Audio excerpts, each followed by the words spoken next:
Thank you, Nijat. Appreciate it. Excuse Good me. evening and welcome to the You don't mind mayoral if Nijat candidates takes pictures, right? forum. Do you mind? I'd like to Do you begin. have a picture? Anybody? No? Okay, sorry. Sorry, I am. Sorry. I'd like to begin by thanking our mayor and trustees for graciously allowing us to use this venue tonight. My name is Stephen Moscatello, and I'll be your moderator for this evening. Mr. Timoney has not of yet shown up, but this is a nonpartisan event open to all candidates, and it is not a political event, so we just need to clarify that. Tonight's format will begin with a 5-minute opening statement from the candidates, followed by questions from the audience, and finally a closing statement from each candidate. So you have a question, come on up to the podium, ask your question, and just keep in mind that keep your questions focused and respectful, and if your question has already been asked, feel free to offer a brief follow-up or clarification if you need some more clarification of your question that you would have asked. Limited time, so let's speak clearly and keep the comments concise and respect the process for all. Do not interrupt others, and let's avoid any side conversations in the audience or discourse amongst each other. And feel free to record any audio or visual you might like for personal use. So with that, I'll welcome the candidates. Nate Mitchell is here. Mr. Timoney has not yet arrived. And Nate, give your opening statement. And then please, when you have a question, just come to the podium, ask your question. Thank you.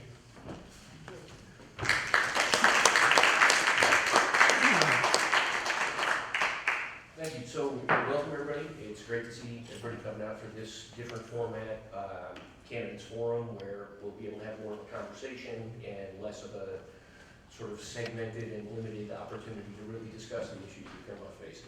So, my name is Nate Mitchell, and I'm running for mayor because Piermont needs a real new perspective in Village Hall. We need leadership that values quality of life, public safety, and our environment, both natural and built. We need a village government that operates with transparency and complies with open government laws in good faith. We need government that operates with fiscal responsibility and compliance with all laws and regulations governing municipal finance. We need leadership that engages with our residents to understand the challenges we face today and chart a sustainable path into an uncertain future. My administration will work with residents and businesses to identify economic development opportunities that are compatible with our infrastructure constraints and enhance our quality of life.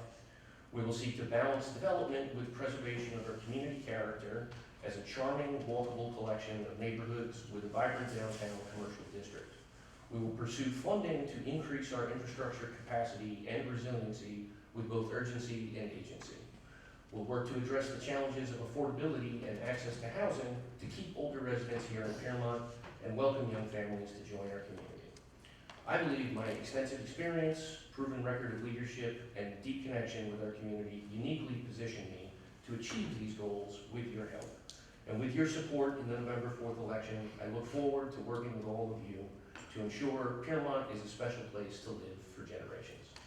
And that's all I'll say for an opening statement, because what I'm really looking forward to is the discussion that we can have from here on out. So I'm not sure exactly how we raise our hands. If you have a question, if you'd rather stand from the audience and deliver your question, or you're welcome to come to the podium and ask your question of the candidate. Be my guest. Yeah, sure. Hi, my name is Nijat. I moved to Piermont almost 2 years ago. Besides all of the other things that are happening. Could you speak into the mic? Yeah, besides all of the other things that are happening, recently there's been a lot of speeding traffic through town. Yesterday we almost got hit at almost 60 miles an hour by some car coming around a blind turn. The speed limit signs aren't enough. This is true. And actually, you're not the first person who's raised this issue with me in the last couple of weeks. It is a legitimate concern, and we do have a police force. We usually only have one cop out in a car at a time, and we're covering all the way from Grandview down to the south end of Piermont. So there's always the opportunity for him to be, or her to be in the wrong place at the wrong time and not see that kind of thing. One of the things that we did do, we were able to get a grant through the police department a few years ago to install an interactive speed sign that currently is on South Carolina Avenue that has a LiDAR detector in it. And in case you didn't know, it not only records, it not only displays the speed that you are traveling when you approach it, it also records those. So our police department is able to pull reports on a monthly basis of what the average speed was in a location that sign has been placed. And I think we have a second one. We did place one on Fredonia Ave 3 years ago, I want to say. But because it's illuminated at night, one of the neighbors complained about the light shining in the window, and so we had taken that one down. But I would like to pursue getting additional units such as that, and maybe installing them all over the place, maybe rotating them through the village in various locations. We do have some particular areas that are problematic. We placed one on Paradise Ave, we placed one on Hudson Terrace. We could do one on Ash Street by the Hairpin. That's a particularly dangerous location. But yes, it is an issue that we need to work on. There are some tools. I'm not gonna make any promises that we're gonna make sure that people don't speed, because part of this, in my mind, goes back to a question that I brought up at our previous debate, which is the dilemma of how do you get visitors and tourists to be courteous and safe when they're visiting our community. And a lot of what I see is people who are late for their dinner appointment, and they're in a big rush to get downtown, and that can create an unsafe situation. So perhaps working with the businesses to try to educate people about how tricky our traffic patterns are in Fairmont would be helpful. Perhaps educating our residents so that when they're inviting guests to come and join them for dinner, they're aware of, here's a place to watch out for. I mean, when I come down the hill, I don't want to go straight down Ash Street to Main Street because I'm afraid of that intersection. The sightlines are terrible. I go down Kinney Street and then make a right, just because at the base of Kinney, at least I can see a couple hundred yards in both directions. Not everybody knows that, but sometimes education can be a helpful part of getting through those kinds of issues. May I make a suggestion? Please. From what you just said? These do seem to happen at times of when there's a lot of influx into the village, which is usually the weekends or dinner nights or whatever special nights. Maybe consider having more, Police presence. more police presence in those situations, concentrated in those areas as opposed to speeding during the day or whatever. Because what I've been noticing has been in the evening, people, like you just said, rushing to dinner. So the person yesterday was going over 60 miles an hour, their car was completely on its side, coming around the corner. That's scary. I mean, Yeah. I've seen a lot of accidents in various There was, places. there was a 9-year-old girl, like a few feet from that. And we have narrow sidewalks. Yeah. So just, I think it's a big priority. Should be a big priority for the town. I agree. Thank Thank you. Yes, Dennis.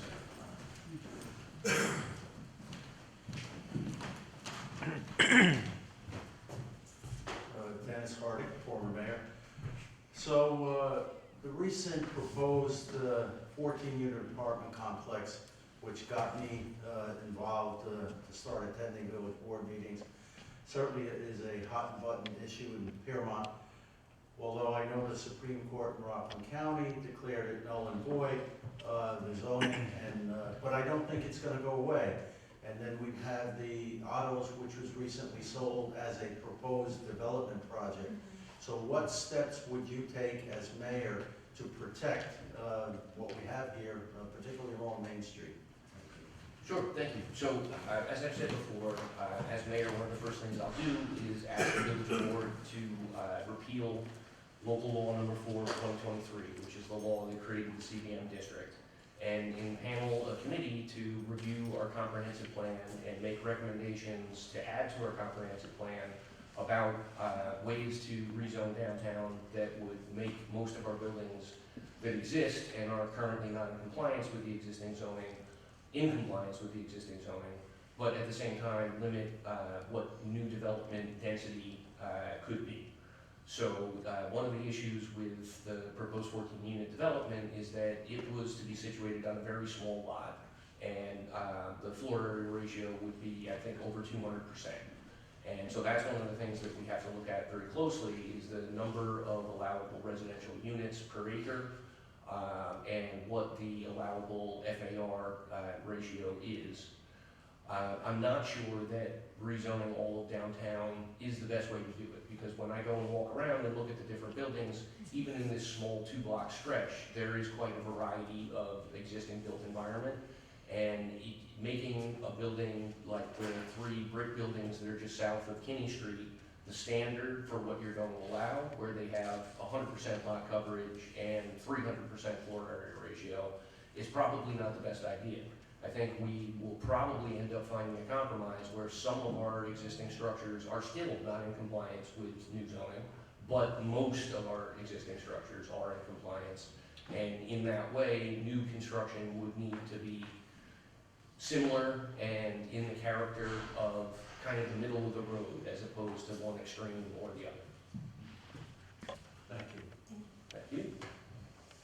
Questions? Yes, sir.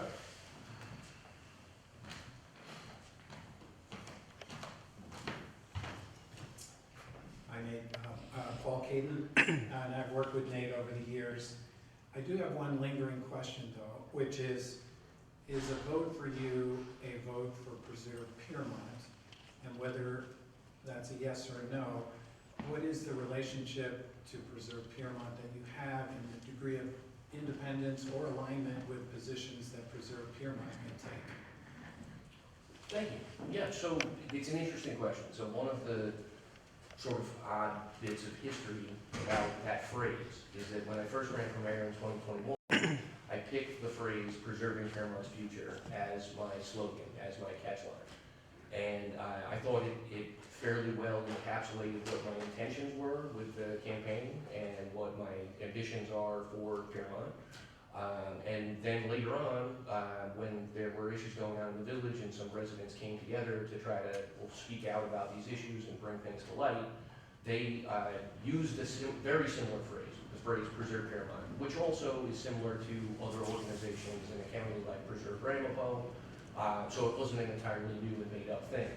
But it does mean that there's a lot of overlap in our messaging in terms of those actual words. My involvement with Preserve Piermont is I am a member of the Facebook page, and my understanding is that there isn't much more of an organizational structure than people that are participating in the conversation on the Facebook page. So I wouldn't consider myself to be beholden per se to what opinions people on that Facebook page may have. There are opinions that have been shared there that I agree with and opinions that I disagree with. And I don't think it's not, a vote for me is not a vote for Preserve Piermont running Piermont, if that's kind of the question that you were asking. A vote for me is a vote for just having a new perspective in Village Hall that will perhaps be more considerate of issues that have been brought to light by Preserve Piermont, but not, following some sort of a Project 2025 agenda or anything along those lines. Does that answer the question? Thank you. Thank you.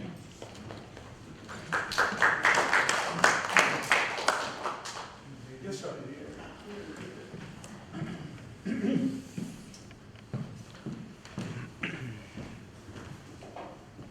Hi Nate, Michael Tunick.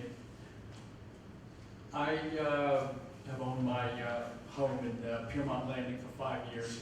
My wife and I have been living here full-time for 2 years. And one of the observations that I've made during that time is that Piermont is a community that has been in transition. It is in transition, will probably continue to be in transition.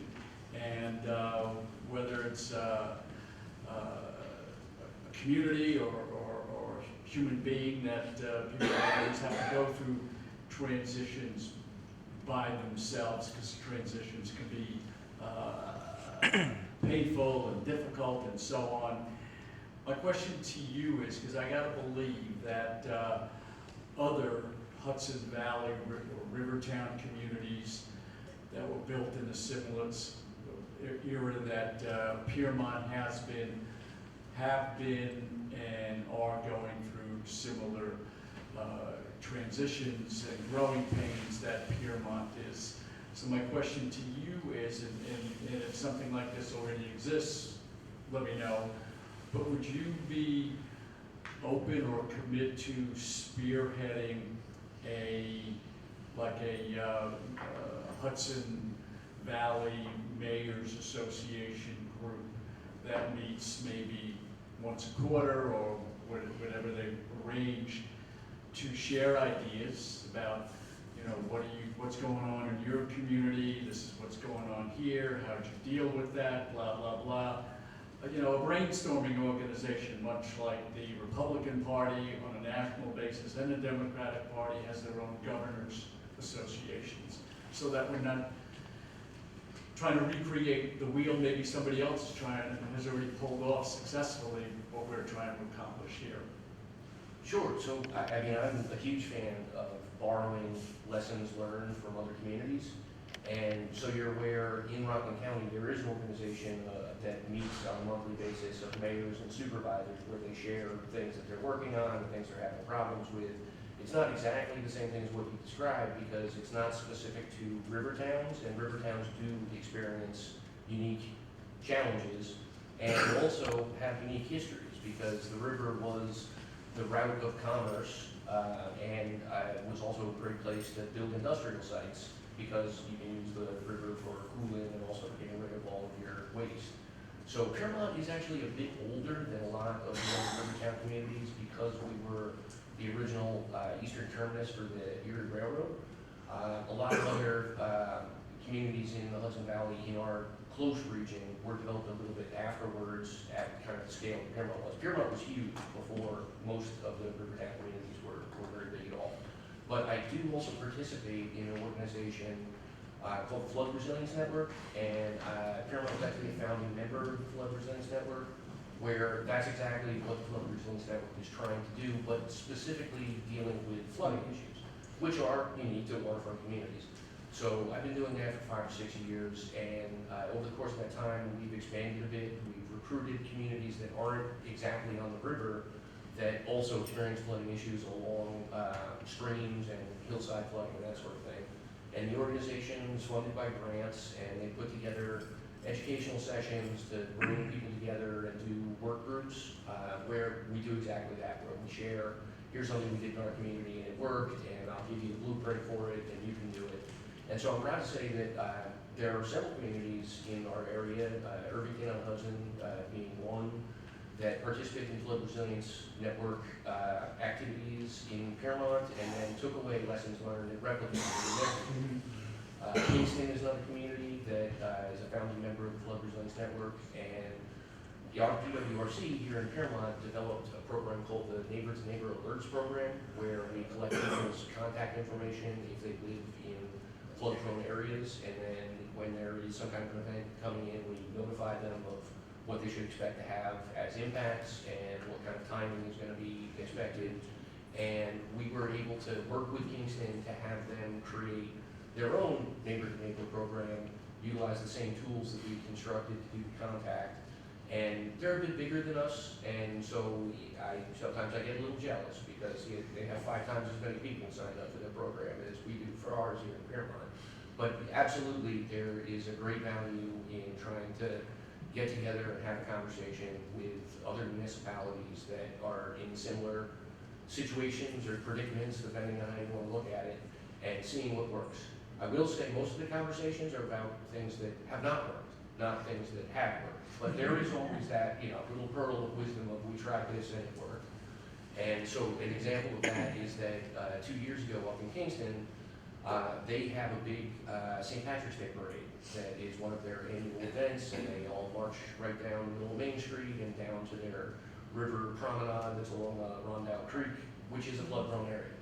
And utilizing the Stevens Flood Advisory System, which is a key part of Piermont's end-to-end program, they were able to identify 4 days prior that it was going to be problematic flooding on the day of, and they were able to notify everybody who's participating in the event and reroute the event to another street that was 20 feet higher and out of the way of everything, and the parade went down without a hitch. So that was a great success story for the sort of thing that you're doing. But again, not exactly what you're talking about. I totally intend to participate in the Rockland County meetings for mayors and supervisors, but I also understand that Paramount being as small as we are and being situated on the river with the tidal creek, Orangetown doesn't necessarily have the exact same situation. They have a much larger population, much bigger tax base, and some of the things that can work for Orangetown may not work here, even though they work perfectly fine in Orangetown.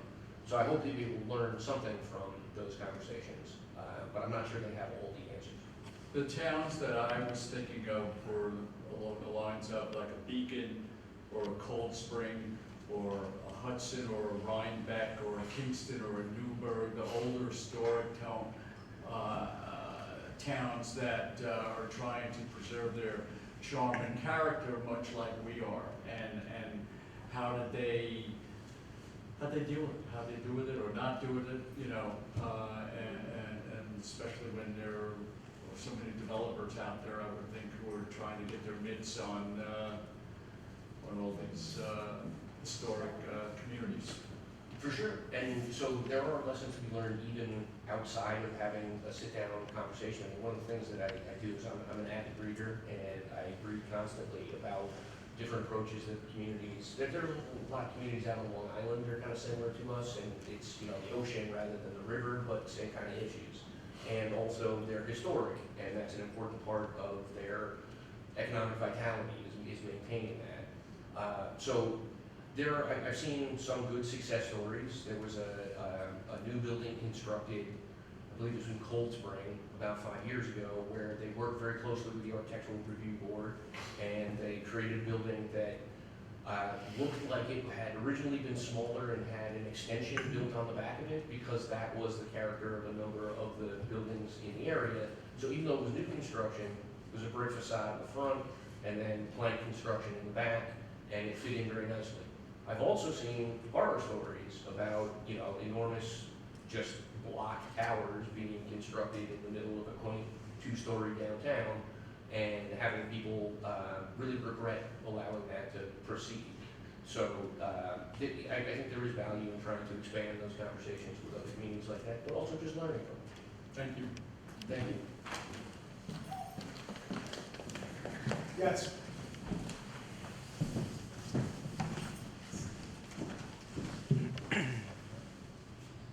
Try and keep this one shorter than the last. No offense. That was my fault. My name is Robert Zinn. I live at 10 Laddick Street, over in the Patch. My questions are sort of uniquely situated to the Patch. You know, I think it's essential that the village sort of works with local businesses, but a lot of what we're dealing with down in the Patch is parking overflow. There's inadequate parking on Main Street. You know, if you're trying to get someplace, you sort of got to park half a mile away and then walk to it, which, you know, I get. But more often than not, I have difficulty backing up my driveway. People are running stop signs and hightailing the corner, and you know, it's a kid-heavy street. It's dense with children. So, you know, my first question would be, as mayor, what would you do to sort of address the parking situation, which I think, frankly, is probably one of the biggest issues facing the village. Second question, I know one of the rules is no multi-part questions. So Go ahead and bring that one right. I'm going to ask it anyway. You know, in the Patch, we've been in the habit of checking the Stevens Advisory website to see sort of what the tidal flows are going to be. You know, we had a recent scare last week or the week before, but there was a period of time in 2024 where we had, I think, 2 to 3 floods within 1 week. And, you know, it was knee level in our basement. And we understand the property that we bought. My question is there a solution? Is there anything the village can do to sort of address that? Or is this just something we're sort of expected to navigate on our own? Thank you. Sure. All right, so I'll take the first part first. And yes, parking is very much one of the biggest challenges that we have in the village. But it's also something that we've made worse on our own. it's a self-imposed hardship in several ways. So one way that it's a self-imposed hardship is that over the course of the last 8 years, we've found clever ways to get around the limitations on seating in restaurants that require off-street parking. We've created a fee in lieu of parking program 15 years ago, which I think is good legislation. But it's good legislation because it started out with an inventory of about 20 available spots. And what those spots are used for is if a commercial property wants to bring in a restaurant that's gonna have seating, that's gonna require off-street parking, they don't physically have any off-street parking, they can pay the village in lieu of the off-street parking to use up to 20 spots in one of the municipal lots. And that was based on actually going around and doing an extensive inventory, I have a copy of with me, back in 2010 of what our real usage of parking was. So one of the places this gets really complicated is when legislation was instituted, we grandfathered in a number of the downtown businesses and said they weren't required to provide off-street parking because they've been continuously operating without off-street parking for whatever period of time. So the issue I have with fee in lieu of parking is twofold. The first one is that for new businesses trying to come in, there's something a little bit inherently unfair about having other businesses that they'll be competing with not have off-street parking requirements and have only the new businesses have to account for the parking requirements that they're making. And the other is that we have since it was instituted, we've increased our inventory of spots where it will sell from about 20 to over 80, and we just really don't have that many parking spots. The second thing I'll mention about that is the triangle lot across the street for my whole life was used as a parking lot specifically for the Turning Point. So the Turning Point has concerts and sometimes has an enormous draw for those concerts, maybe not so much in the last couple of years. But he always rented that parking lot, and that's where the tour buses would park when there was a concert event, and that's also where employees would park, and also employees of what is now Riley's. It's been for a number of names over the years, but they own a piece of that lot, and have traditionally used that for employee parking that has now been diverted down to Ohio Street. And I gotta tell you, I was walking around on Laddick last week canvassing, and one of your neighbors just got a new car. It was a little bit larger than the previous car, and as we were standing on the sidewalk, a family with a stroller came walking down, and I thought they were residents and they were going back to their house, but actually no, they were visitors from New Jersey who had simply parked on Laddick Street in such a way that the guy across the street was having a really hard time backing his new automobile out of the driveway without running into them. And so that's not great. And I don't blame them, they're just finding a parking spot in a place where it's hard to find parking. I think the onus is on us to do a couple of things, one of which is to reduce the number of fee in lieu of parking spots that we're selling back to a reasonable number that we can actually demonstrate are available on a given Saturday night in parking lot D or in the river lot or in lot S. And the other thing is we have to get that fence down so that can be used as a parking lot for the businesses that have always used it for that. And I just think it's kind of strange that we haven't recognized that the impact of that lot not being accessible as a parking lot is that there is less available parking in the village and people are gonna find parking where they can. So that's the first question. The second question in terms of what can the village do for these tidal flooding and surge flooding and rainfall related, all the flooding events. There are FEMA programs. In fact, there was one that I was really excited about that I first learned of maybe 2 years ago. I'm really not sure with what's going on at the federal level if all of those FEMA programs are safe and are going to be around in 5 years from now or 2 years from now or 2 days from now. So I don't want to make any promises about it, but traditionally when you went to FEMA to ask them for money to do mitigations that would reduce flooding impacts in the future, you had to do a cost-benefit analysis. And you had to prove that you were going to reduce the damage by more than the expense of whatever mitigation you were doing. And it's very challenging to do. So they came out with a program a couple years ago that had automatic cost-benefit acceptance up to a certain threshold for a few different types of activities. One of those types of activities was elevating a home or filling in the basement and moving the mechanicals out of it. And the cap was $360,000 or $368,000, which is a significant amount of money and could actually be enough to make significant improvements to a number of homes that are in our low-lying areas. That is a program which is applied for by an individual property owner, but the municipality that that property is in is able to advocate for groups of property owners working together. So I had high hopes that that might be a program that we could tap into and do exactly, what's happened in other communities, like on Staten Island, these groups of neighbors have gotten together and said, we're all in the same boat, let's try to find some kind of a deal where we all get taken care of at the same time. So again, I don't know if that's gonna survive our, DOGE, efficiency standards, but if it does survive, I think it is something that the village should both educate people in affected areas about and advocate to FEMA on their behalf. Yes, ma'am. Hi, Anna Yoga. Thank you so much for being here. I'm a resident of Piermont, and I've been listening to you speak. It sounds like you know quite a bit. Thank you. I guess my question is, so, I guess as a mayor, realistically, what capacity would you have to ensure that plans such as development, like for instance, I was surprised, not that like for instance, autos, right?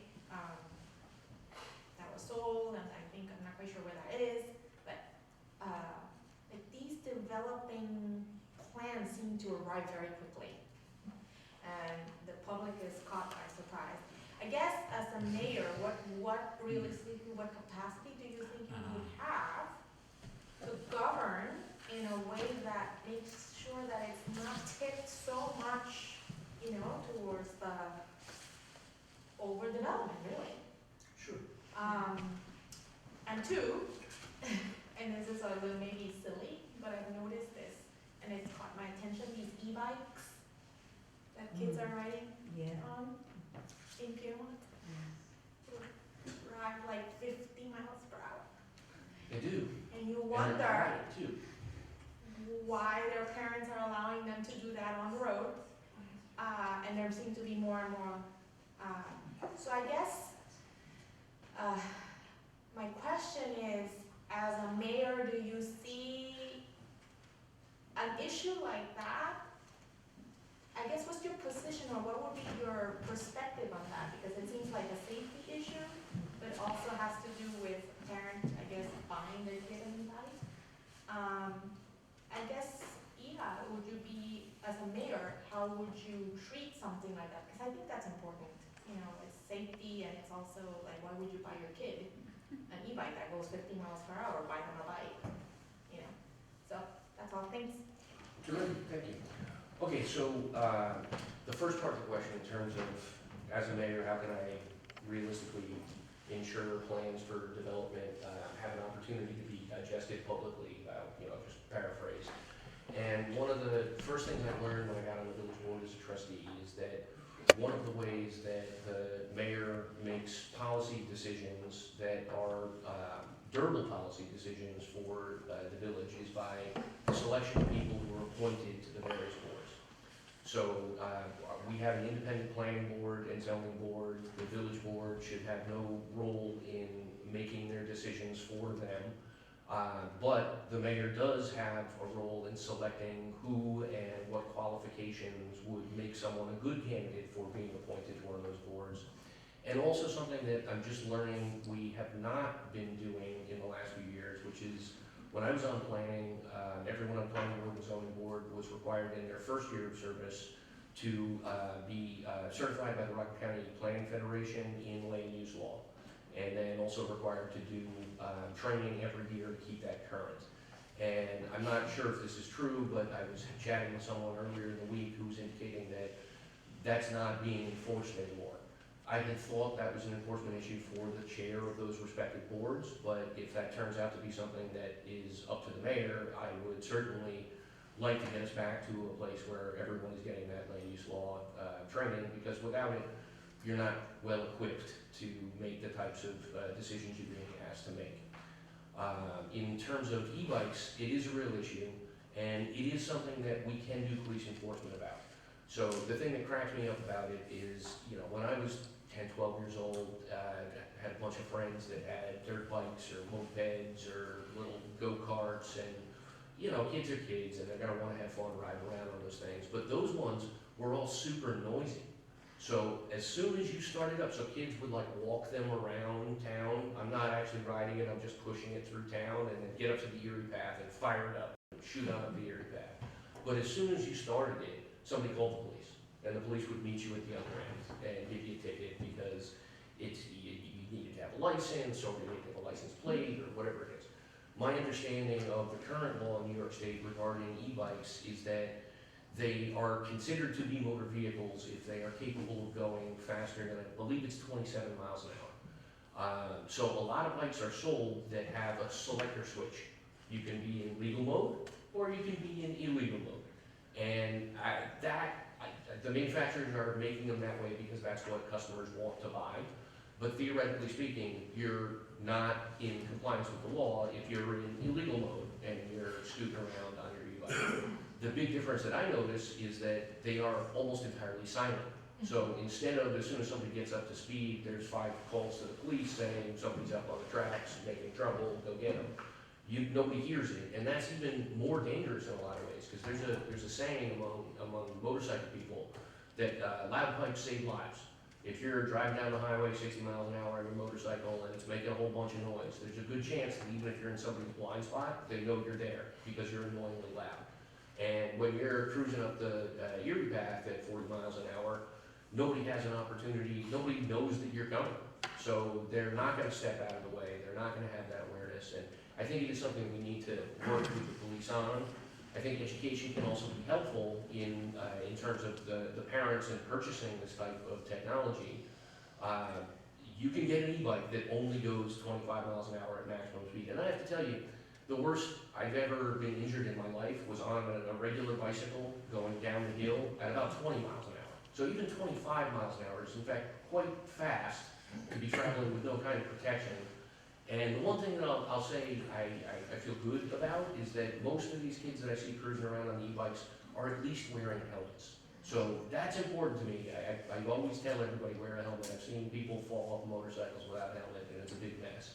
So I don't think the parents are completely being irresponsible about safety with their children if they're at least making them wear a helmet, but they should also be only giving them items that are, only giving them bikes that are capable of operating in a safe fashion. And so that's something that education could help with. Thank you. Thank you. Yes, Dennis.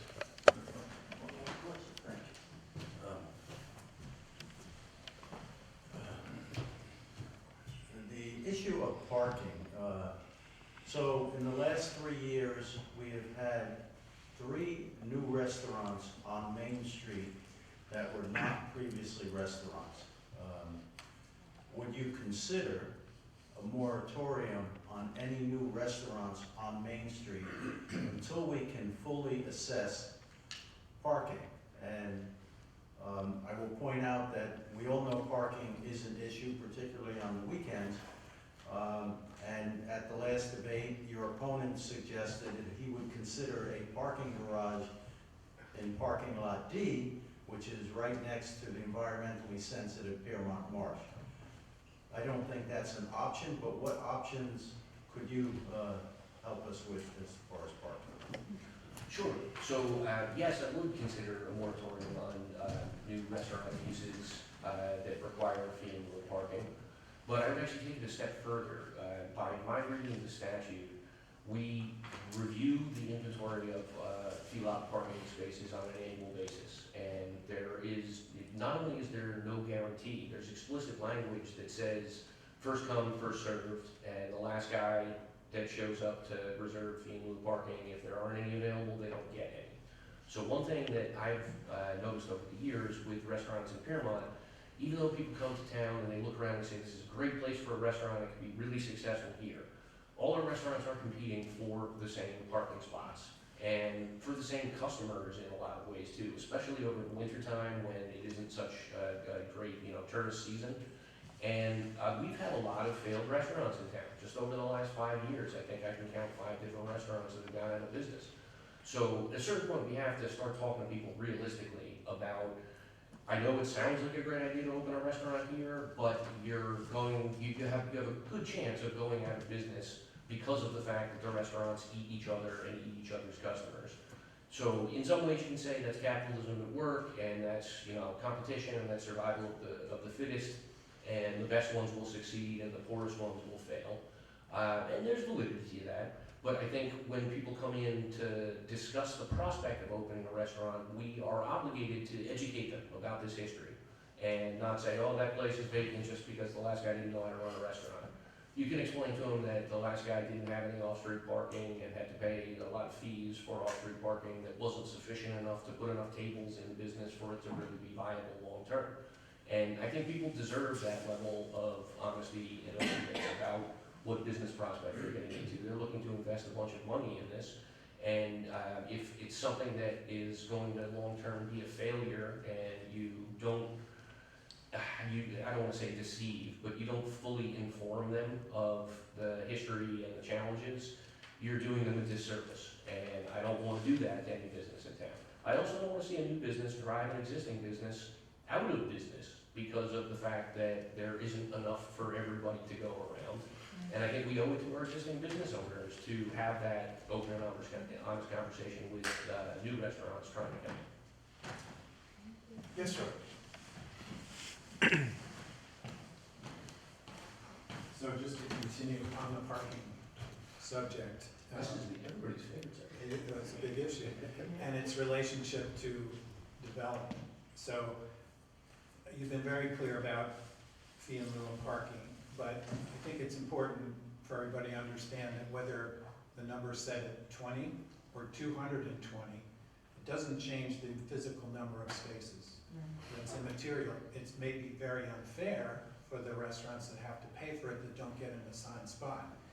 So we're really dealing with opportunities, as was just asked, about physical expansion of capacity. Short of that, by limiting businesses that need spots theoretically to succeed, we're left with, well, what is the development opportunity for other kinds of retail businesses in downtown? Many other towns are vacant storefronts because it's not the kind of business that can succeed. I think then moving into the P&L of the village, where we need growth and revenue that can be argued comes from development. Two-part question. What physical expansion opportunities for parking do you realistically see? Everyone should note that 2 out of 3 of the parking spots in the village are privately owned, that we have very limited, well, no control over per se. How do we ensure that we have some growth in revenue other than tax increases? We can do a lot to control expenses, but development and revenue are tied together. Sure. Well, so first of all, thank you for reminding me that I didn't answer the second part of Dennis's question about parking garage. And so this is something that we have looked at, and parking lot D has been mentioned. There's been conversations going back 20 years about the property owner dedicating that parcel to the village so that it might be developed in some way. The challenges about that are parking garages are actually incredibly expensive structures for what they are. You would think that they were a lot cheaper than building a whole fancy house, but they're not, because of the fact that they have to be engineered to hold a lot of weight, and because of the fact that Piermont is essentially built on fill. When we went to build the new library, we initially were hoping to have a 2-story library, and by the time the engineers figured out how much piles had to be driven in order to support the foundation stably, we lost the top floor. It was that expensive. And the parking garage would have even more weight per square foot of column. So there was a grant that was applied for in NIAC a couple of years back to build a two-story parking garage behind their village hall. And the estimate, it was similar size space, a little bit smaller actually than parking lot D. The estimate for that was a little over $20 million. So for us to build something in lot D, the last numbers I looked at, it was probably about $25 million to do that, which when you're working with a budget that's about $6 million a year for the whole village, is a very taxing capital project to take on, and one that I don't think makes a whole lot of sense. The other thing I'd like to note is that in terms of growth and revenue, we don't collect taxes currently on any of the transactions that happen in our restaurants and shops. So people seem to think if you have a busy Main Street, that means you're bringing in the bucks big time. We get a cut from county sales tax, which is in itself a cut from overall sales tax, which is relative to our population as compared to the rest of the population of Rockland County. So it's a small number, but if somebody shops at the Palisade Center Mall and they pay sales tax, Piermont may see a small portion of that. So in some way, taxes that are being charged in businesses may end up filtering back, but essentially the only revenue that the village gets from those businesses operating is that they are renting or owning spaces in commercial properties that are paying property taxes, just like all the homeowners are paying property taxes. The rate's a little bit different, but the concept is the same. So I think that the best thing that we can do in terms of our downtown, you're 100% right, there are a lot of places with vacant storefronts, and most of my life, Piermont has been one of those places. So people look at this downtown and they say, I'll invest some money in opening a restaurant because there's no way it can fail. But if it does fail, I think, just like I was saying before, we have an obligation to inform people about this. I think the ideal type of use of our commercial space is looking to things like professional offices. So a law office, for example, or an engineer's office, for example. Retail can be successful depending on how good a marketer the person running the retail establishment is. We've had a couple of retail businesses go out of business in the last 10 years, and it was mainly based on the person that was running it and didn't care if it was making any money, just aged out and couldn't make it to the shop every day. So that was Buttercup and Friends, that happened to Buttercup and Friends. But yeah, I think an important part of what we should be doing is reaching out to folks that are interested in uses of commercial space, ground floor commercial space, that isn't just restaurants. And professional offices is kind of the lowest impact one that we looked at. It could include doctor's offices. We used to have a doctor's office in town. I went and got shots there when I was a kid. But it depends on the business model of each individual business. At this point, there are a lot of medical practices that have multiple offices, and they're not necessarily open every day in every location, but they'll say, Wednesdays and Thursdays, this location is open. And to me, that's an ideal tenant for a first floor commercial property in our downtown in Piermont. And it is an allowed by right use, so there's no need for a variance, there's no need for fee-in-lieu parking. If it's under a certain number of square foot, there is no off-street parking requirement. And yeah, I'd like to try to find more opportunities like that rather than having businesses that are perhaps destined to fail, waste a lot of money in Piermont. Next question? Anyone? Yes, sir.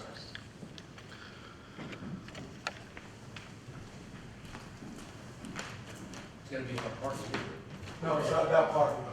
Better, taxes.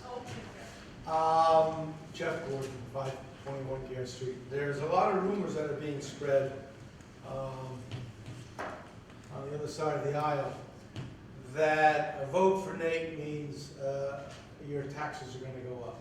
I've heard that time and time again. It's being whispered in the back rooms. It's being posted on social media. Most people don't understand, or they should understand since they're paying the bill, that if you have a $23,000 total tax bill, $18,000 of it is school taxes, and $5,000 of it is village taxes. Can you address the issue that is being thrown out there, that a vote for you is going to necessarily mean our taxes are going up? I can try. So our taxes in Piermont are in fact a fairly confusing thing. And the reason behind that is because We use a different methodology for establishing tax assessment numbers than Orangetown does, and Rockland County does, and the school district does. So what we do is we use real property value assessment. And what that means is when you sell your home, the person who you sold it to, their assessment will be the price that they paid for it. That also applies when you do a renovation. You come to the village and you get a building permit to do a $500,000 renovation to your home. Your property assessment goes up by $500,000 as a result of that. And so people come in every year, especially people who just bought a new home, and grieve their taxes, which is a process that we make available to all property owners. And we have a consultant that essentially does comps, like a real estate agent would do, and compares what your assessment is to recent sales that are comparable.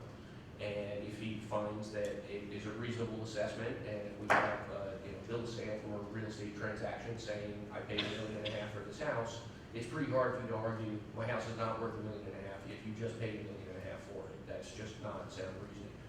The place where it gets complicated is we also get taxed by Orangetown and by the school district and by the county using a different tax assessment number. And the delta between those two numbers can actually be fairly significant.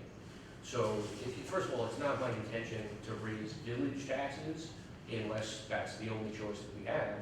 But I'm absolutely not going to say that I can reduce your South Orangetown tax bill, because that's completely their own taxing authority. And the other thing that I always like to try to explain to people about the taxes that we pay is that, in my opinion, we actually get great bang for the buck for our village taxes, because I've had folks, living in Wallbelt say, well, I don't pay as much tax in Orangetown taxes as you guys are paying in Orangetown and Piermont taxes. But what they leave off of the equation is they pay for a private garbage collection service. They pay a separate fire tax for the fire district that covers them. We're unique in Piermont in terms of fire protection in that our fire department's budget is a part of our village government's budget. We don't have a separate fire district as a taxing authority. We don't have a separate fire tax assessed on top of all of the other taxes. We provide garbage pickup services. You don't have to pay for a private carting company.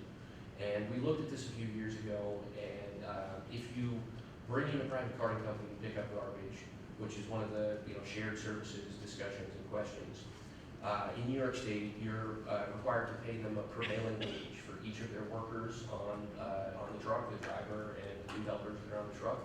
And when we did this analysis, I'm not going to say that our DPW guys are not paid enough, because they'll ask for a raise if I say that. But I will say that it was economically much less impactful to do it with our own staff than it would have been to hire an outside carting company to pick up our garbage 2 days a week. And so there's a number of different angles to look at this from, but I think it's likely their school taxes are going to continue to go up every year. I mean, when you look at what the expenses the school board has, they're enormous. And when you compare it to the actual dollar figure amount that you're paying in village taxes, it's minimal. And the other thing I'll mention about this, and this has been something that people over the years have asked me this question 6 different ways, but we also, because we use real property tax assessment, have to do adjustments. We're required by law to do adjustments from year to year. So when you go through a period like we went through during the pandemic, where people's homes are selling at a premium, like 20% premium over what prices had been just a year prior, and only half of the homes in a neighborhood sell in that time period, there becomes an unfair situation where some of those people's tax assessments are significantly different than realistically comparable homes right next door. So our consultant goes in on an annual basis, and sometimes it's taken a couple of years to get it sorted out. Sometimes it's every year to figure out that there needs to be an adjustment. But we will go in and reassess. So in that scenario where half of the homes in the neighborhood sold in a period of elevated value, in the next 18 months, the next assessment that comes out for the rest of the homes will reflect that their new assessment matches what has been assessed against the recent sales. So in theory, your assessment going up doesn't mean your tax bill has to go up. If our village expenses are flat and everyone's assessment goes up by 10%, what will happen is the tax rate that we charge will actually go down, because we're calculating what we need. The tax rate is essentially a reverse calculation from what our expenses that need to be covered by taxes are and what our total assessment of homes are. The thing is, even though in the last 8 years or so, we've publicly made a lot of noise about not raising taxes, we have repeatedly reassessed homes. And so the conversation I always have with residents is they say, you know, I got a notice, my assessment went up, does that mean I'm gonna pay more in taxes? And it's always a little tricky, because I'm like, theoretically, not necessarily, probably yes. We're probably gonna say, we didn't raise your taxes because we didn't change the tax rate. But we raised your assessment, so you're paying more taxes, but we still didn't raise your taxes. So I don't wanna play games like that. I wanna try to explain as best as I can to residents and taxpayers what they can expect. And I will also say that after the great financial crisis, property values had run up pretty strong for the 70 years prior to that, and then they tanked. And the thing that's kind of cool about when you do real property tax assessment is that you can use that grading process to come in and say, my assessment is too high. My neighbor just sold his home for 20% less than you have me assessed at. And it works in both directions. So we did have a number of Fairmont property tax assessments that were reduced in the 5 years after the great financial crisis because people were able to successfully read their taxes on the basis of comparable sales having gone down significantly. And I thought that that was a really great thing for the village to be able to do because it came in the context of a lot of people being underwater on their homes. And so to be taxing somebody on a fixed value and they can't even get that if they put it on the market to sell it and they can't get out from under their mortgage is kind of cruel. And the Orangetown assessments were never adjusted down in that same time frame. They're based on an initial value and then a calculation over time. So even though it's weird and it makes it hard to explain, I think it's good that we do real property tax assessment and it ends up with a fairer actual valuation of the home and subsequent tax bill. Any other questions? Yes, Laura?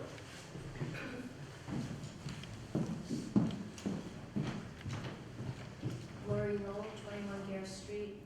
I'm just wondering what you are feeling most optimistic about should you be elected as mayor? Okay, sure. So I think the thing that I'm looking forward to the most is that over the course of the last few years, we have fallen further and further behind in engaging with our residents about what's going on in the village, whether it be about a particular event that's going on that you should be aware of, or whether it be about some kind of a development project that's coming in, to your question before. And just like I was saying about one of the ways that the mayor can make policies through his selection of people to appoint to the various boards, that also extends to the policies for the various departments. So we haven't done a great job about making information about planning board applications available to the public in an easy to find and easy to understand format. And that's very frustrating to me because planning is near and dear to my heart, and it is something that you really need to not just glance at the application and the engineering report and the elevations if it's gotten to that point. You need to actually study it thoroughly to have any kind of an understanding of what this means, especially as a layperson. So I'm optimistic that by developing policies with our various departments and appointing the right people onto our boards, we'll be able to do a much better job of that. And I think that that'll make people feel much more like they're a part of the community rather than village government is just an entity that operates on its own and I don't know what it's doing and I'm not sure if it's got my best interest in mind. If we give people a voice to express their questions and concerns about prospects of changes in Fairmont, whether or not the end result is exactly what they had hoped for or were looking for, I feel like just being able to participate actively in the process will make people understand what the result was that we came to and why. And it's that why that's important a lot of times.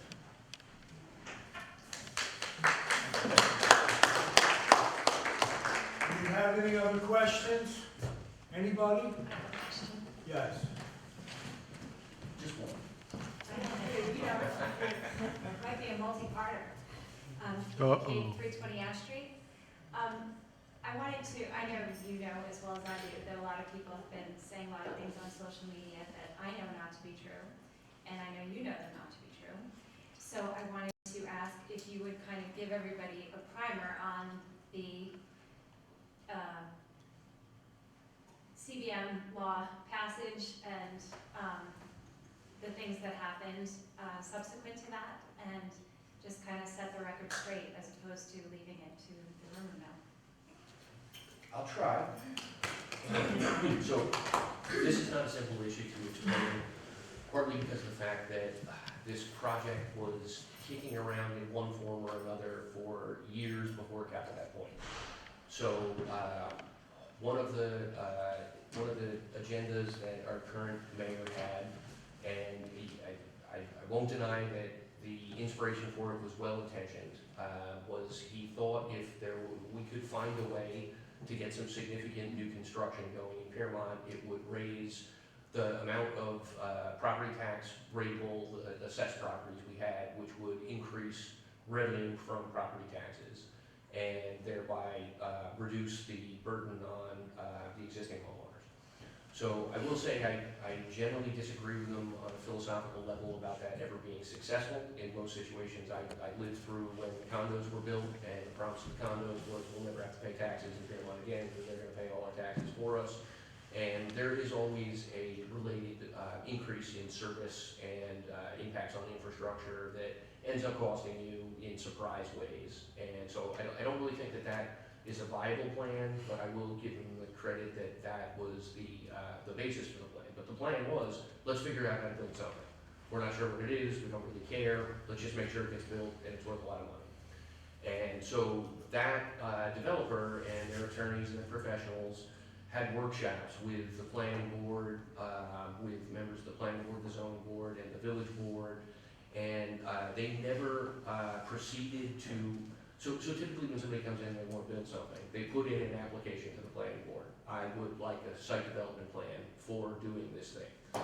What these folks did was try to get everything except that done kind of around the outside without ever having to face much direct scrutiny until all the way at the end. And so we ended up in a situation where something that had been discussed at various levels of village government for 5 years, there had never been a publicly displayed rendering of what the end result would be. And there was a planning board meeting where the developers finally presented a rendering of what this building would be like, and everyone immediately hated it.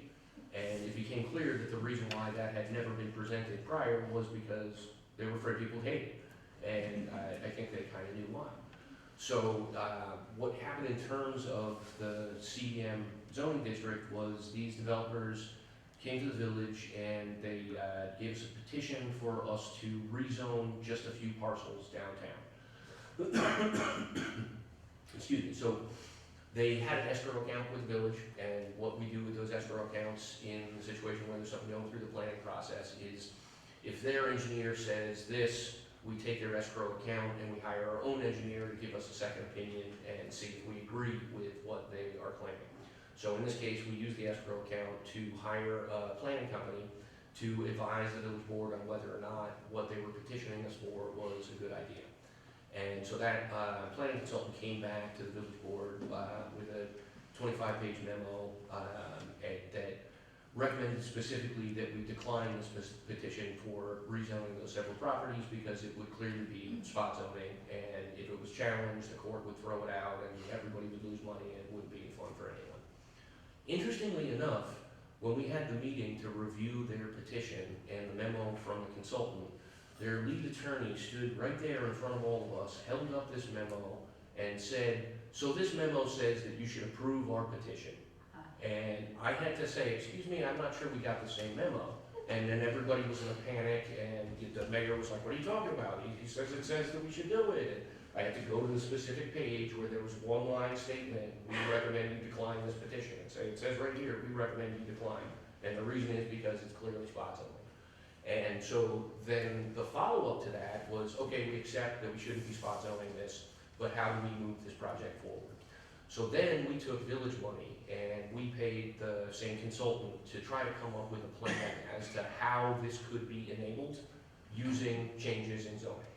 And so what they came back to us with was, you can't be accused of spot zoning if you rezone the entire town. So let's rezone the whole entire downtown, and then nobody's gonna accuse us of spot zoning. But what we didn't get really any information from them or advice from them about was, what impacts outside of this one particular parcel might that have? And that's part of what is problematic about having the whole downtown rezoned to facilitate one particular development in one particular area, is that then it brings up implications about what happens when another commercial property sells, like Otto's has recently. So when we received this memo and they recommended the whole downtown be rezoned, we were advised by village council that we needed to refer this to county and get their opinion on whether or not what we were doing was correct and legal and advisable. And so the story was that it was referred to county and they simply didn't care and never got back to us. And so then we were told that it was time to have a vote on this matter, and I had asked every question that I had in, the whole, I had stacks of papers about, is this a problem, is this a problem, is this a problem?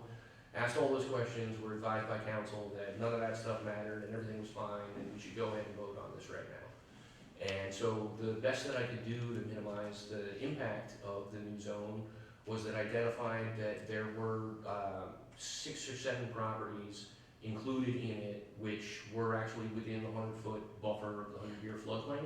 And I did have a piece of paper from our LWRP that said that we should discourage development in flood-prone areas.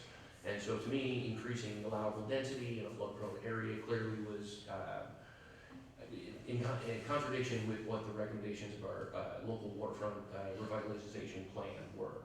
So I made that argument at that meeting, and ended up compromising on 4 of those properties were excluded. Several of those properties that really should have been excluded the whole time were included still when we went for the vote.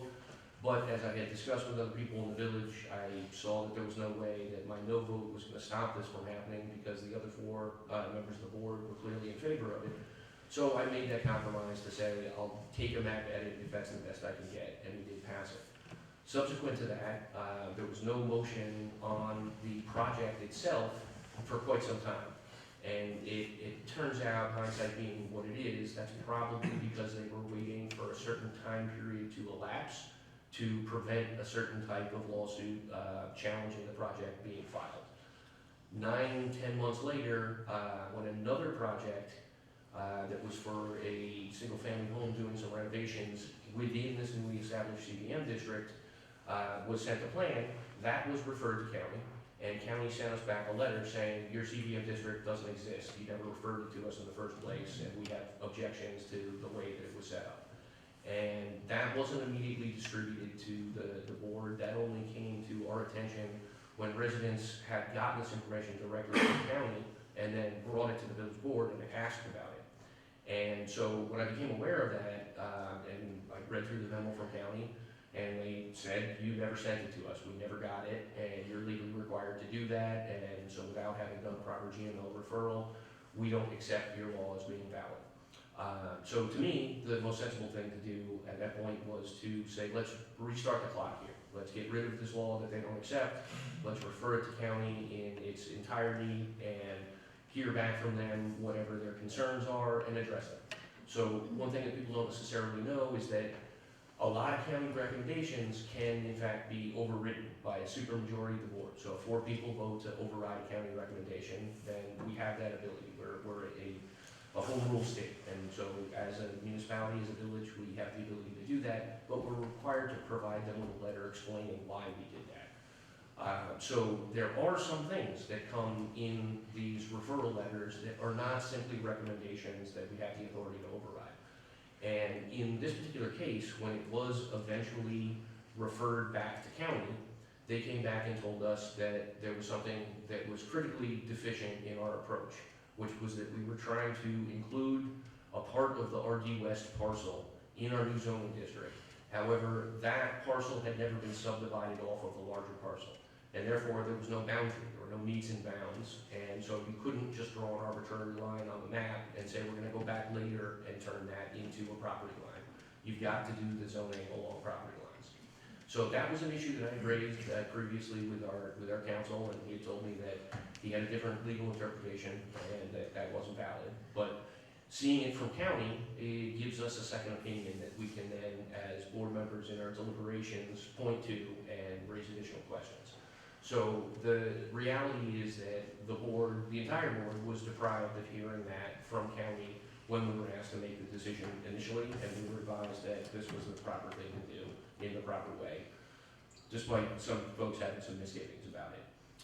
So as a result of that, when I figured out that that's how this all went down, I immediately said, let's just get rid of the law and we'll do a redo. It's a totally doable thing. All we have to do is refer to county and have another public hearing. But for whatever reason, the mayor and our attorney thought that having another public hearing was the end of the world and we should do everything except that. So residents came to village board meetings, shared this information, said that it looks like we're, in a difficult situation. Not to mention the property owner who had put in the application to planning, who now couldn't move forward with their renovation because the county didn't accept the validity of our law. So eventually there was a lawsuit filed against the village and the developers to try to stop the project from moving forward through the planning process. And the judge who was overseeing that would throw our law out and say it's invalid. So we currently still have this law in the books. We haven't repealed it yet. I tried to make a motion from the floor to do it. I suggested before the litigation happened. I tried to do it with a motion from the floor during the litigation just to bring an end to it. But we've left it on the books this whole time, and there is an appeal that's working its way through the appellate court right now. My belief is that the reasonable thing for the village to do is to take that off the books, go back and look at what would be the best way to deal with our downtown zoning, and build a new zoning district based on what I discussed before, compliance of the majority of the downtown rather than facilitation of a particular project with very high density and Florida immigration. That was a long answer, I'm sorry.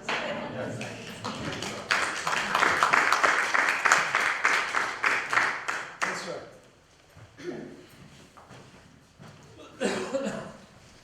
Hi.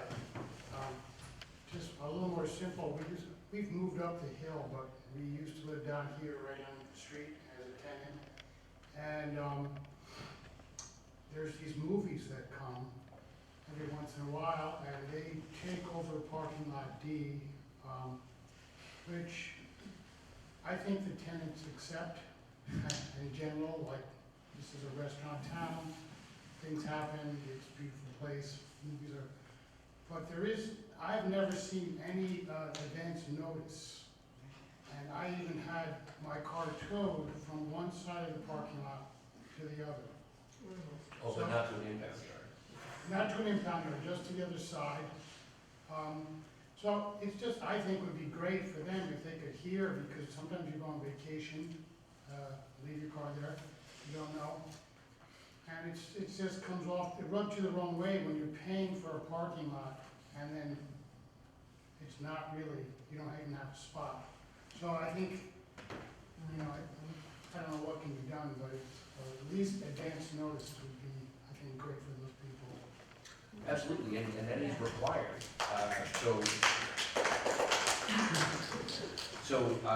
The village considers permit fees from filming to be an important part of our revenue side of the equation. The more that we can take in fees, the less we have to impose in terms of taxes. So we're always trying to look for ways to bring more fees like that in. And also, since Lot D is privately owned, the owner receives a payment for use of the lot and enjoys receiving those payments as well. One of the things that, going back to feeling of parking, which I hate to beat up on so much, that doesn't entirely make sense to me, is that we do sell overnight parking permits to a number of residents. We happen to be a community that was developed before cars were ubiquitous, and so we have a lot of homes that have no driveway, that have no provision, no garage, no provision for parking. It's not just downtown, it's up on Hudson Terrace too. The whole community center parking lot, every single spot is sold every year because there are people up there that need parking and don't have it at their home. So one of the things that gets confusing about Lot D is it's privately owned, but it's available for public use, and the village has a right to sell permit parking stickers for it, and it's also available for public parking. But it's also available for rental, and the owner is free to store things randomly in there. So there's always like a couple of containers, there's a school bus, there's a bunch of planters down there right now, and all of that that impact reduces the amount of available parking that exists. So in terms of filming specifically, I've been having a conversation for the last couple of months with a few people that live in the village, although one of them's just moved to Grandview. He's only 3 doors in Grandview, so he's almost in Piermont, who work in the film production industry. And one of the things I would like to do as mayor is to set up a working group of subject matter experts that understand what's involved in film production and understand what areas of the village would be problematic to have shut down or, displaced for a filming activity, and what areas are appropriate and good. So a year or 2 ago, Otto's rented out for a film shoot that also involved shutting down all of Main Street on a Friday night and simulating rain by pumping a lot of water, and it actually flooded one person's house across the street whose ground floor is below street level, and it shut down all the businesses, and you just couldn't get through town. It was a big mess. So that is an example of what not to do. We've also had extensive film shoots at the end of the pier, which is actually kind of a unique location, and is kind of not in the middle of town. So if we close down the pier for a day, and it's worth $30,000 or $40,000 to the village, that seems like an appropriate way to derive that revenue. But I don't know the industry very well, so I would like to have some subject matter experts being able to advise us and advise film crews. Here are places that you should scout because they're okay and won't mess things up. Here are places that, even though you might think it looks great, is not really the best place to do anything. And in that way, I think, we want to try to work with these companies to make it so that it's a viable option for them to come to Piermont and give us their money. And there are places where they can get a great shot and have it be something they want to return to later without it having those impacts on businesses. But in terms of notification, the production company is required to go to every door and put a notice on every door. And I know sometimes it's last minute, but they're supposed to do it like a week in advance. And if your business is impacted by it, they're supposed to compensate you financially. So some businesses that were shut down in that example I gave about the Friday night shoot were actually paid several $1,000s for being closed that evening. And as long as they're okay with that, I don't see any problem with that. If everybody's being compensated fairly for whatever disruption is occurring as a result of it, that's kind of good for everybody. It's just that we can't let people come in and give us partial information and not know what questions to ask to find out what the impact really are going to be. We need to have people that the village clerk can say, you should talk to this person, and they'll come back to me and tell me, is this a good idea or not? Or make recommendations to you about how you should alter it in order for it to, conform with what works in Piermont. Follow up on that.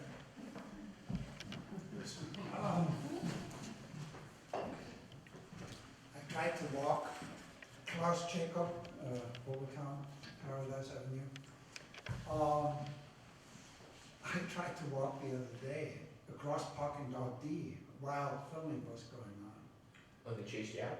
And they chased me out. That happened to be on Main Street. Yeah. The other thing that I want to point out, which is quite a bit of a nuisance for a restricted number of neighbors, we have a non-idling regulation on our books in the village. Well, they run diesel generators overnight and during the day. And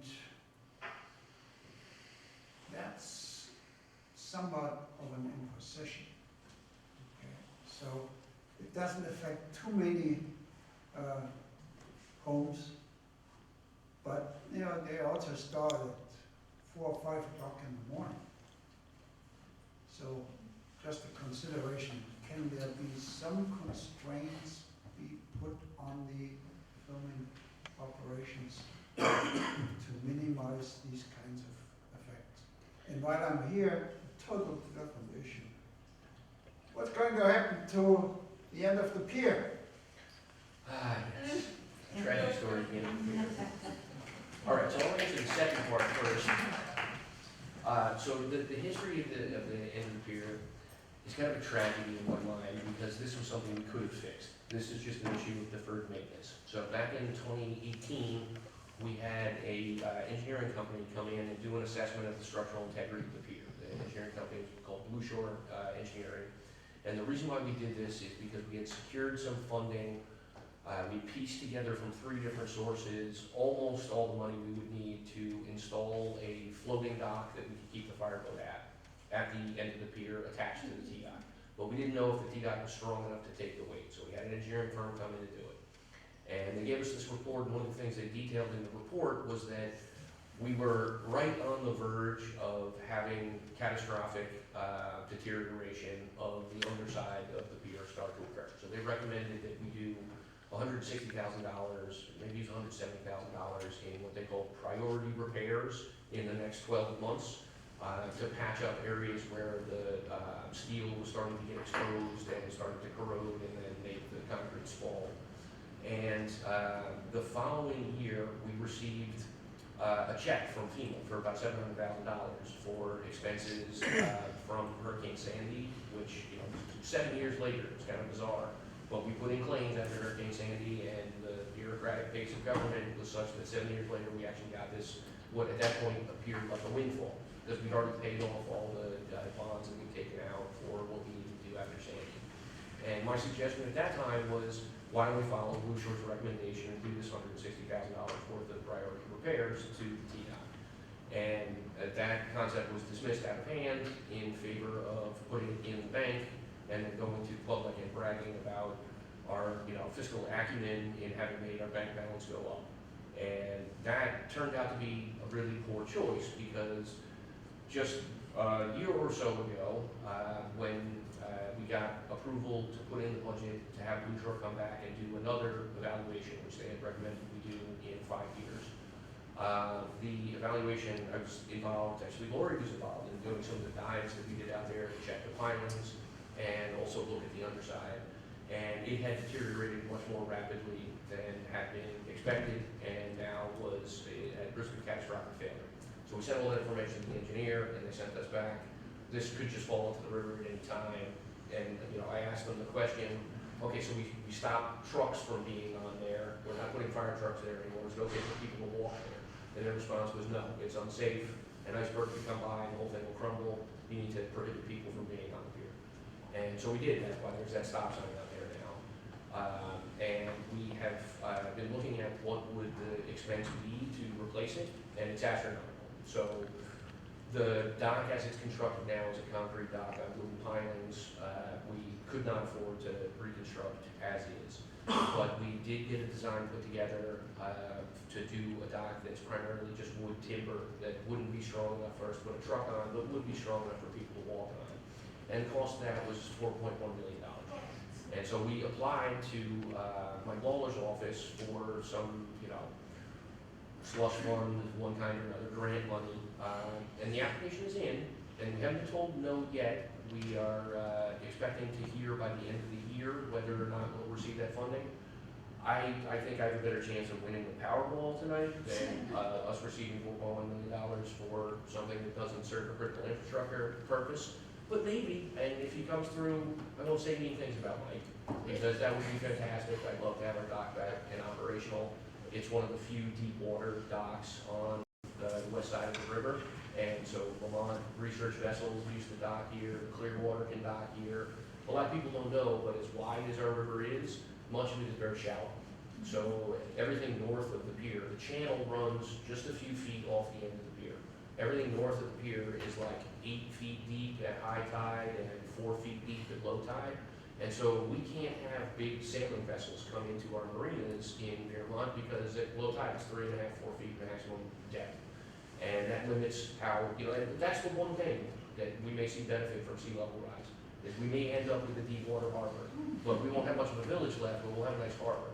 So, yes, that was the second part, the tragedy of the T-dock. We're hoping to get it fixed. I don't think that there's nearly a good enough chance for me to give you a thumbs up. We're definitely going to do that. I'm going to give you a fingers crossed, and we'll keep asking everybody for money. But in terms of the nuisance, idling, and constraints, that's exactly what I was talking about before. We do have means of putting insurance on these projects, that folks come in with an application.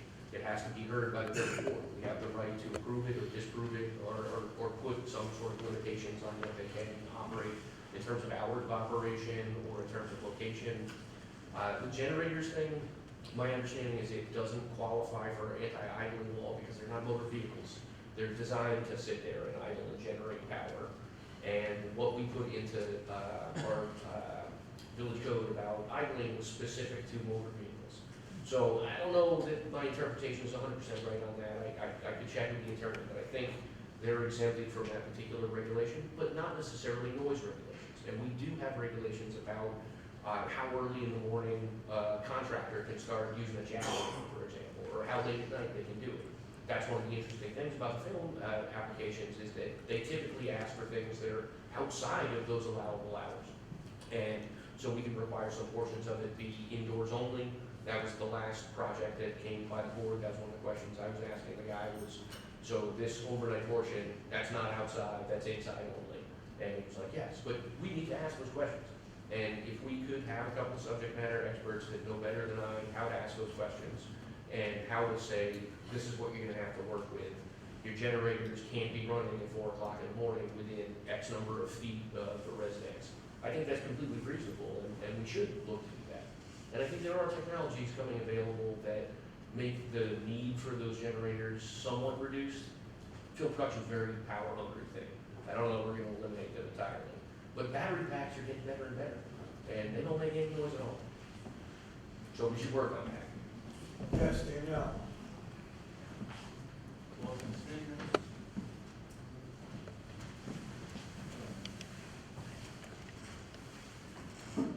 What are we gonna do about the cyclists?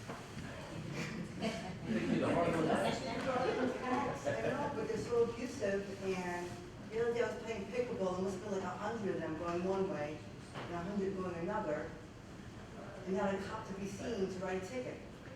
So, I mean, and they go fast, and they're rude, and they cause accidents, they pass you, you're right.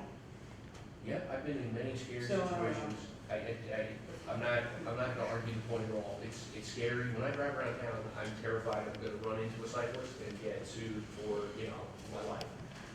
Because they are sometimes aggressive and they don't necessarily have, what I would hope, level of safety for their own persons. And actually, we've got a great person to talk about this in the room here. Paul Caton has been in contact with some of the bicycle clubs that lots of these folks are involved with. And we've been trying for the last couple of years to get the message out to them that there are rules of the road in Piermont, and we're gonna try to, inform you of them before we beat you over into the violation.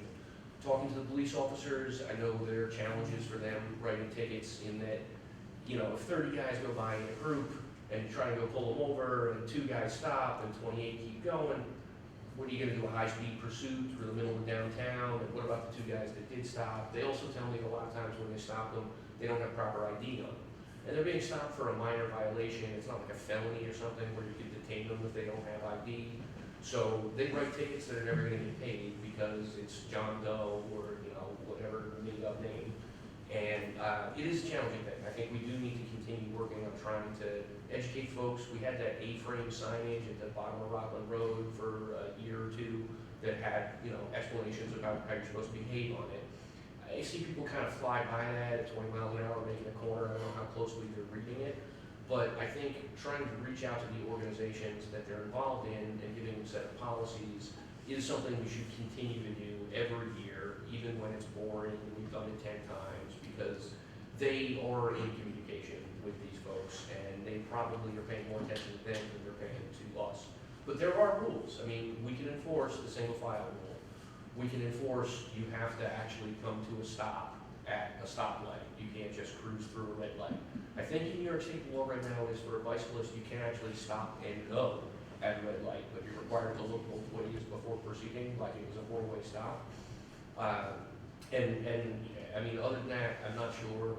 I'm not going to make any promises about that. So there have been things that have been discussed over the course of the last couple of years that we're not universally hated, but we're intensely hated by some folks and thought to be viable by other folks. When the New York, New Jersey Metropolitan Transit, or it's not the Transit Authority, it was some transit metropolitan group, looked at creating a paved trail from the George Washington Bridge to the TZ Bridge and perhaps beyond the TZ Bridge. And they wanted to utilize our Erie Path as a portion of that. And so everyone that lives along the Erie Path absolutely hated the idea. Now we're gonna have 60-mile-an-hour bicycles going through our backyards.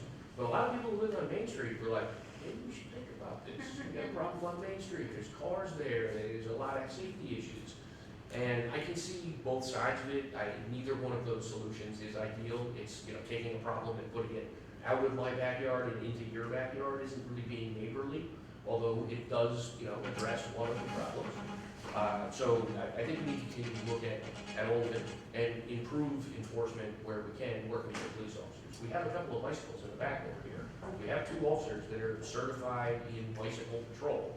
I'm not gonna say they can ride as fast as the guys coming through on the skinny pack bikes, but having that presence out there, especially during the times of day, like early morning in summertime, might be helpful and should be looked at. Anyone have any other questions? Okay, well, let's wrap this up, and Nate, if you have a closing statement for 2 minutes, let's hear it. Thank you. Well, so I'm gonna keep it nice and brief. I've been talking too long, and I've been talking to a lot of people in the last couple of weeks. My voice is kind of going on me, but I'd like to just first thank all of you for coming and participating in this process. I feel like this environment gives us all a much better opportunity to fully ask the questions that we have and also hear complex answers that aren't just trying to be condensed into a minute and a half. And a lot of the issues we face in Piermont are impossible to explain in a minute and a half, let alone solve. So I'm really glad that Preserve put this event together, and thank you to Steve for moderating it for us. And